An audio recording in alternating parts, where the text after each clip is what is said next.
সত্যিকারের ভালোবাসা কাকে বলে? What is true love? ভালোবাসা এই কথাটা মুখে বলা যতটা সহজ, অ্যাকচুয়ালি কাউকে সত্যিকারের ভালোবাসা ঠিক ততটাই কঠিন। তো এখন অনলাইনে কারোর সাথে কথা বললেই, একসাথে কিছুটা টাইম স্পেন্ড করলেই, অবশ্যই এটা একটা ছেলে মেয়ের মধ্যে হলে একটা সময় পর তাদের মনে হয় যে তারা একে অপরকে ভালোবাসে। বাট অ্যাকচুয়াল অর্থে সত্যিকারের ভালোবাসা কাকে বলে বা একটা জেনুইন রিলেশনশিপের সিমটমসগুলো কীরকম, লক্ষণগুলো কীরকম, সেইগুলো যদি আমরা জানতাম তাহলে এই রিলেশনশিপগুলো থেকে আমরা অতিরিক্ত পরিমাণ কষ্ট পেতাম না। তো অ্যাকচুয়ালি ট্রু লাভ কাকে বলে? অবভিয়াসলি ভালোবাসাকে কখনোই কোনো ওয়ার্ড দ্বারা সংজ্ঞায়িত করা যায় না। True love never can be defined by few words. So but আমরা যদি নিজেদের কোনো চাহিদা না রেখে, কোনো নিডস না রেখে, বিনা স্বার্থে যদি আমরা কোনো মানুষের জন্য কিছু করি, তাহলেই সেটা তার প্রতি আমাদের ভালোবাসা। তো বাট অবশ্যই কিছু জিনিস খেয়াল রাখতে হবে যে ভালোবাসায় তুমি তোমার সামনের মানুষটার খেয়াল রাখছো কিনা, বা সেই মানুষটা তোমার সাথে থেকে খুশি কিনা। অর্থাৎ সেই মানুষটা হয়তো তোমার থেকে সময় চায়, বাট তুমি ভাবছো যে তাকে দামি দামি গিফট দিলেই হয়তো সে খুশি, বা তাকে দামি দামি রেস্টুরেন্টে নিয়ে গিয়ে ঘোরালে হয়তো সে খুশি, বা কোথাও ঘুরতে নিয়ে গেলেই সে হ্যাপি, বাট সে অ্যাকচুয়াল অর্থে তোমার থেকে টাইম চায়। তো সেই জায়গায় তুমি আসলে তাকে বুঝতেই পারোনি সে কী চায়, তার নিডস কী। তো অবভিয়াসলি সেই মানুষটা খুশি থাকছে কিনা তোমার সাথে, এটা খুবই ভেরি ইম্পর্ট্যান্ট। কারণ ভালোবাসার মধ্যে হ্যাপিনেসটা খুবই জরুরি। তারপর যেটা ইম্পর্ট্যান্ট সেটা হচ্ছে একে অপরের প্রতি আন্ডারস্ট্যান্ডিং, যে আপনাদের তোমাদের মনের মিল কতটা, বা একে অপরের চিন্তা ভাবনা কতটা এক, হ্যাঁ, বা দুজনকে কতটা ভালো বুঝতে পারো, আন্ডারস্ট্যান্ডিং কেমন, এটা খুবই ইম্পর্ট্যান্ট। তুমি কি চাও সেটা সে বোঝে কিনা, বা সে কি চায় সেটা তুমি বোঝো কিনা, এই জিনিসটাই হলো আন্ডারস্ট্যান্ডিং। আর একটা ইম্পর্টেন্ট জিনিস হচ্ছে যেটা, যে ভালোবাসার মানুষটা তোমার খারাপ সময়ে তোমার পাশে আছে কিনা। ভালো সময়ে, ভালো টাইমে পাশে থাকার মতো মানুষ তুমি অনেক পাবে। দেখতে হবে যে সেই মানুষটা খারাপ সময় তোমার পাশে আছে কিনা, তোমার দুঃখ কষ্টগুলো সে নিজের ভেবে সেগুলো থেকে বেরিয়ে আসার জন্য তোমাকে হেল্প করছে কিনা, তোমার খারাপ হ্যাবিটগুলোকে সে তোমার থেকে ছাড়াচ্ছে কিনা, হ্যাঁ, নাকি খারাপ হ্যাবিটগুলোকে যে অ্যাপ্রিসিয়েট করবে, যে খারাপ হ্যাবিটগুলোকে কন্টিনিউ করতে দেবে, সে অ্যাকচুয়াল অর্থে তোমার সাথে টাইম পাস করছে। তার কিছু এসে যায় না যে তুমি ভালো হও বা খারাপ, বাট যে তোমাকে ভালোবাসবে সে অবভিয়াসলি চাইবে যে তুমি যাতে খারাপ হ্যাবিটগুলো, বাজে অভ্যাসগুলো তুমি ছেড়ে দাও। তো যে তোমাকে ভালোবাসবে সে তোমাকে তোমার খারাপ সময় অবশ্যই তোমার পাশে থাকবে। যে তোমাকে ভালোবাসবে সে তোমার ভালো কাজগুলোকে কেউ না সাপোর্ট করুক, কমসে কম সে সাপোর্ট করবে। আর যে খারাপ কাজগুলো হবে সেগুলো তোমার থেকে ছাড়িয়ে দেবে, আগেই বললাম। বাট ভালো কাজগুলোকে, তুমি যেগুলো করতে ভালোবাসো, তুমি যেটা করে মোস্ট অফ টাইম তুমি হ্যাপি থাকো, সেই জিনিসটাকে কেউ সাপোর্ট না করলেও সেই ভালোবাসার মানুষটা সাপোর্ট করবে। কেউ তোমার পাশে না থাকলেও সেই মানুষটা তোমার পাশে থাকবে। ভালোবাসা যেটা চায় সেটা হলো স্বাধীনতা, মুক্তি। ভালোবাসার মানুষটিকে তোমাকে স্বাধীন করে রাখতে হবে। তারপরে যদি সে মানুষটা তোমার কাছে থাকে তাহলে সে তোমার জন্যই। বাট সে যদি তোমার সাথে কম্প্যাটিবল নয়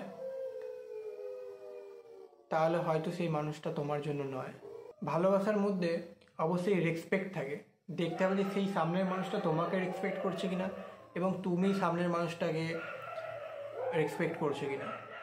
কারণ ভালোবাসা সবসময় মাথা উঁচু করে বেঁচে থাকতে চায়। কারোর সঙ্গ পাওয়া, একাকিত্ব মেটানো, কারোর সাথে ফিজিক্যাল রিলেশনশিপ কখনোই ভালোবাসা নয়। এই সমস্ত কারণের জন্যই ভালোবাসা শব্দটা আজ অপবিত্র হয়ে যাচ্ছে। ভালোবাসা থেকে অনেক মানুষের মনে, ভালোবাসা সম্পর্কে অনেক মানুষের মনে খারাপ কনসেপ্ট তৈরি হচ্ছে। ভালোবাসা থেকে অনেক মানুষ মনই উঠিয়ে নিয়েছে। তার কারণ এটাই যে এখন ভালোবাসার নামে শুধুমাত্রই ফিজিক্যাল রিলেশনশিপ, টাইম পাস, হ্যাঁ, নিজের একাকিত্ব মেটানো, এইগুলোই হচ্ছে। তারপর বেটার পেলে সামনের জনকে ছেড়ে দিয়ে আবার অন্যজনের সাথে সেম জিনিস। তো অবভিয়াসলি ভালোবাসা মানে রেসপেক্ট যেখানে থাকবে, যেখানে ইম্পর্টেন্স থাকবে, সেখানে ভালোবাসা থাকবে। আদারওয়াইজ যেখানে অপশানের মতো ট্রিট করা হবে, যেখানে চয়েসের মতো ট্রিট করা হবে, সেখানে ভালোবাসা কখনো টিকে থাকতে পারে না। যেখানে যে মানুষটা তোমাকে ভালোবাসবে সে তোমাকে প্রায়োরিটিতে রাখবে, সমস্ত কাজ ছেড়ে সে তোমাকে প্রায়োরিটি দেবে। অর্থাৎ এই নয় যে সে সমস্ত কাজ বাদ দিয়ে অল টাইম তোমার সাথেই থাকবে, এটা ছেলে খেলা হলো, এটা বাচ্চাদের ভালোবাসা হলো। তো ভালোবাসা যেখানে থাকবে অবভিয়াসলি প্রায়োরিটি তোমার উপর থাকবে। সে হয়তো রাগ করে থাকবে, ইগো নিয়ে থাকবে, বাট সে দিন শেষে তোমার সাথে কথা বলবে, সে সমস্ত রাগ ইগো ছেড়ে সে তোমাকে সাপোর্ট করবে, তোমার খেয়াল করবে, তোমার কথা ভাববে, তোমার কাছে ফিরে আসবে। বাট যেখানে রাগারাগি হলে বা সেলফ রেসপেক্টে কোনো আঘাত হলে বা কিছু হলে সে অন্যজনের সাথে চলে যায়, that is not love. Most important, ভালোবাসার মানুষটাকে এমনিই ভালো লাগবে, যে তার কোনো একটা তার চুলগুলো ভালো বলে, তার চোখগুলো টানা টানা বলে, তো এই জন্য ভালো লাগে এরকম কোনো ব্যাপার থাকবে না। ভালো লাগে ব্যাস, কোনো কারণ নেই, ঠিক আছে? তার ব্যক্তিত্ব ভালো লাগে, তার পার্সোনালিটি, তার বিহেভিয়ার, তার ক্যারেক্টার, তার কথা বলার স্টাইল, হ্যাঁ, সেই মানুষটাকে আমার কমপ্লিট, সেই মানুষটাকে আমার ভালো লাগে। সে যেমন আমি তাকে তেমন হওয়ার জন্যই ভালোবাসি। কোনো পার্টিকুলার রিজন থাকবে না যে আমি এই কারণে তাকে ভালোবাসি, ঠিক আছে? যদি কোনো পার্টিকুলার রিজনের জন্য কাউকে তুমি ভালোবাসো, তার মানে একটা ইনফ্যাচুয়েশন, বা সেখানে কোনো স্বার্থ আছে, বা সেই ভালোবাসাটাকে সাময়িক সময়ের জন্য, টেম্পোরারি টাইমের জন্য। হ্যাঁ, আফটার তাকে দেখার পর যখন তুমি তার গায়ের রঙটা ভালো, তো তুমি তার থেকে ভালো গায়ের রং দেখলে তার প্রেমে পড়ে যাবে। হ্যাঁ, তার চুলগুলো ভালো, তার থেকে ভালো যার চুল হবে, তো তুমি তার প্রেমে পড়ে যাবে।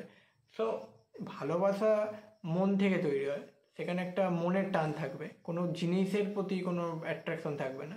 সৌন্দর্য দেখে ভালোবাসা হলে সেই ভালোবাসা একটা সাময়িক সময়ের জন্য, ঠিক আছে? তুমি তার থেকে সুন্দর যখন কাউকে দেখবে তার প্রেমে পড়ে যাবে। তো ভালোবাসার ক্ষেত্রে কাউকে মনের মানুষ চুজ করার ক্ষেত্রে বিউটিকে বেশি প্রায়োরিটি দেবে না, কারণ তুমি সৌন্দর্যের সাথে বেঁচে থাকবে না, সেই মানুষটার চরিত্র, ব্যবহার, মানসিকতা, পার্সোনালিটি, এই সমস্ত জিনিসগুলোর সাথেই তুমি ওঠা বসা করবে, তার সৌন্দর্যের সাথে নয়। একটা মানুষকে তুমি কত দেখবে, তার যে ব্যবহার, হ্যাঁ, তার ক্যারেক্টার, তার মাইন্ডসেট, এইগুলোই ডিপেন্ড করে। আর একটা ভালোবাসা কতটা গভীর হবে, সেটা কতটা সময়ের কাটিয়েছে একসাথে, তার উপর কখনো ডিপেন্ড করে না। সেটা ডিপেন্ড করে দুজনের প্রতি বিশ্বাসের ওপর। একটা ভালোবাসা গভীর করতে গেলে সেখানে অবশ্যই দুটো মানুষের প্রতি বিশ্বাস থাকতে হবে।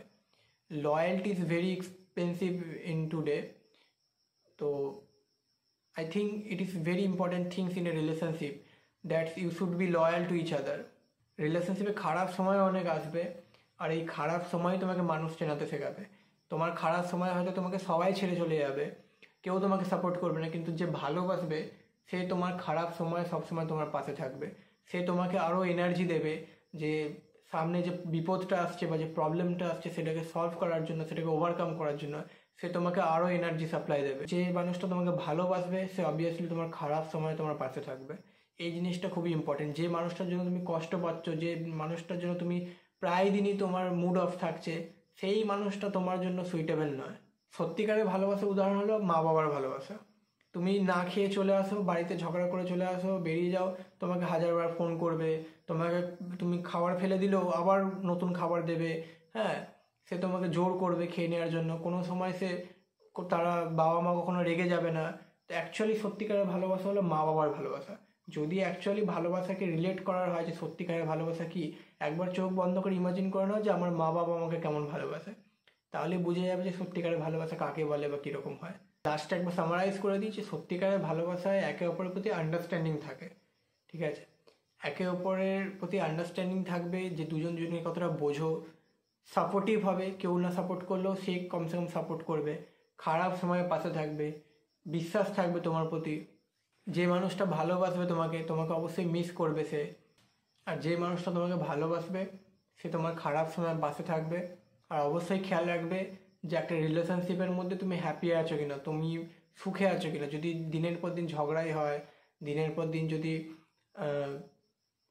মন খারাপ থাকে, আর স্টার্টিংয়েই সেটা যদি বা মিডিলেই, তো আই থিঙ্ক তোমরা সারা জীবন একসাথে কাটানোর জন্য কম্প্যাটিবল নয়। তো নিজের লাইফ পার্টনার চুজ করার আগে অবশ্যই এই জিনিসগুলো মাথায় রাখবে, কারণ এই ভালোবাসা এমন একটা জিনিস যেটা তোমার সারা জীবনকে খুব আনন্দের সুখের করে দিতে পারে, আবার পুরো তোমার জীবনকে ধ্বংস করে দিতে পারে। তো এটা ভিডিওটা এই নিয়ে যে সত্যিকারের ভালোবাসা কাকে বলে, এই ভিডিওটা স্টার্টিং ভিডিও, এই ভিডিওটাই যদি কথাগুলো নিজের মধ্যে লাগাতে পারো, অ্যাপ্লাই করতে পারো এবং নিজের লাইফ পার্টনারকে যদি ওয়াইসলি চুজ করো, তাহলে সারা জীবন তোমার খুব আনন্দে সুখে মজায় কাটবে। আর যদি কোনো একটা টক্সিক মানুষের প্রেমে পড়ে যাও বা যে মানুষটা তোমার জন্য সুইটেবল নয় সেই মানুষের প্রেমে যদি পড়ে যাও, তাহলে তোমার পুরো জীবন নরক হয়ে যাবে, তোমার জীবন পুরো ঝাড়ে চলে যাবে। তো একজন মানুষ তোমার জীবনকে খুব ভালো সাজিয়ে গুছিয়ে একদম খুব সুন্দর করে তুলতে পারে, একদম ফুলের বাগান তৈরি করে দিতে পারে। আবার কোনো মানুষ তোমার জীবনকে পুরো পুড়িয়ে ছাইও করে দিতে পারে। So be careful about choosing your life partner, choose wisely.